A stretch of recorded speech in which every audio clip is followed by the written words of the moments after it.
Anyway, what you're looking at here is a duplication of the inbox, the message box that we have on the BlackBerry device. And you'll notice that if you open up the messages, it's replicating what you see. So if I was to come over here and pose a message from my device, which is what I'm used to doing, right? And at some point, I decide to actually just save that as a draft. It's saved to my device as a draft, and notice up top, we also have fairly instantaneously it show up on the way. Gotcha. At that point, I can open it up.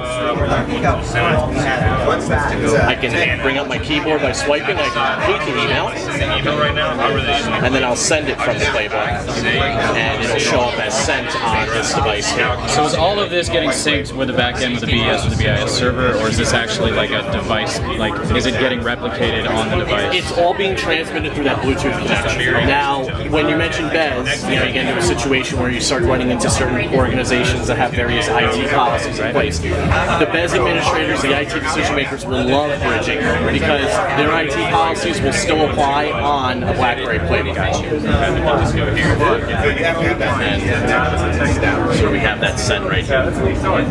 Right on top. Okay. So that's good. I mean, so theoretically, let's say you're somewhere without connectivity, you can still, like, if you bridge your Berry to your playbook, you can still compose drafts, have everything synced up, and then when you do it with connectivity, everything will sync back up to the back. Well, internet connectivity is a different situation. BlackBerry Bridge is simply referring to being able to manage my inbox, my contacts, calendar, and BBM through my playbook with that Bluetooth connection. And that goes for every rule you see here. So flagging for follow-up, replying, forwarding, it's all duplicated. So that mail, let's say you send a message here, it's actually going back out through the Bluetooth and being sent. Okay, so there's nothing that's transmitting out through the Wi-Fi. Well, I can prove that for a fact because at this moment in time, we don't have Wi-Fi turned on yet. So fair enough. And then again, we have see if calendar is working for us. So again, we're seeing a view of our calendar that we normally have on a BlackBerry, right? And if I open up something like soccer practice on my playbook to edit it, I get a very familiar, look to what I'm used to seeing on a BlackBerry. I can come here and maybe soccer practice is going to end later that day. So instead of 1 p.m., I'm going to make an edit, and we're actually not getting out of there until later on, so I'll come down here and we'll say 3 p.m., 2 p.m. I'll accept that time on the playbook,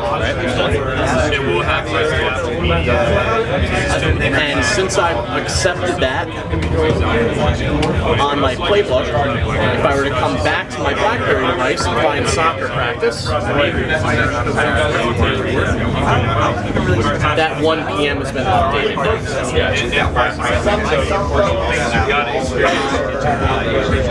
Do you mind going, is it possible to launch the BBM? Is that functional, or is it? Let's give it a go.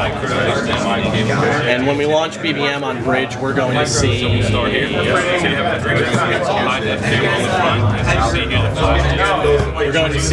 duplication of our BBM contact list from our BlackBerry device. So we're able to come in here, use our same contact list that we're used to seeing on the device, send messages back and forth in the same manner that we do through the BlackBerry. Excellent. So that's BlackBerry Bridge. Well, thank you so much.